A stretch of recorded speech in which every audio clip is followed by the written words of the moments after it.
Shalom Aleichem. Peace be unto you. It's Black History Month, so I thought I would talk a little bit about the first black man mentioned in the Bible. And to be frank with you, I believe that's Adam. He wasn't white like me, and probably not super dark, but somewhere in the middle. With Adam and Eve being a middle dark, that's how you can get all the different skin colors. Remember, Adam was made from the earth, and the earth itself comes in a lot of different colors. So we all descended from Adam, so we're all brothers in the flesh. Brothers and sisters, we're all related. But we descended from Adam through Noah, because after God flooded the world, there was only Noah and his family, and he had 3 sons, Shem, Ham, and Japheth. So after the flood, apparently they ended up settling in Babel, or Babylon as we call it. God confused the language and he split up the nations. So the 3 sons of Noah and their children are the ones that settled the world then. So Shem, his children are the Semites, the Israelites, the Jews. Probably the majority of the Middle East are Semites. Ham, his children are the Hamites, and they settled up in Africa with Egypt and Cush and Ethiopia and another one, I think Put or Foot. I'm not sure the right way to say it. And then you have Japheth. His children are the Caucasians, and they settled Europe.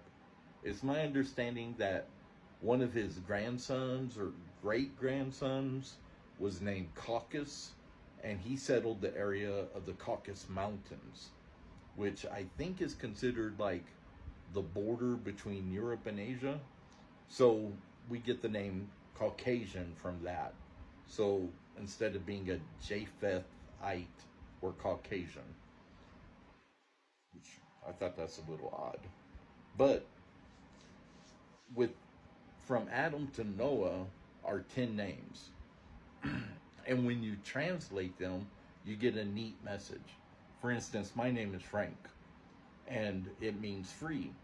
So whoever the Lord has set free shall be free indeed. One of my favorite verses.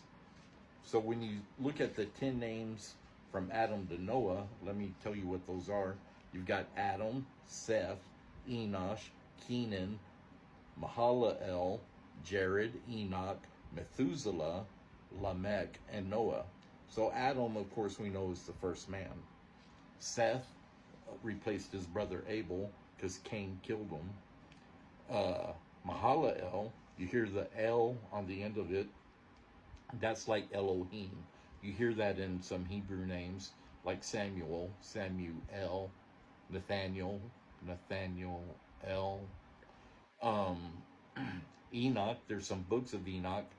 The Bible even references the first one a little bit. I've read that. It's interesting. I don't mess with the other ones. Methuselah holds the world record for living almost 1,000 years. He lived longer than anybody else. Lamech, and then Noah, who we know built the ark. So when you translate them, like I said, Frank means free. All these names have a meaning. When you translate them, you get and read them in order, you get an interesting sentence. From Adam to Noah: Adam, Seth, Enosh, Kenan, Mahalalel, Jared, Enoch, Methuselah, Lamech, and Noah. And you get man is appointed mortal sorrow. But the blessed God shall come down, teaching that his death shall bring the despairing comfort and rest. So man is appointed mortal sorrow because man dies. The angels don't die, but man does. That's our mortal sorrow. But the blessed God shall come down. That sounds familiar. And teaching that his death shall bring the despairing comfort and rest. Again, that sounds familiar.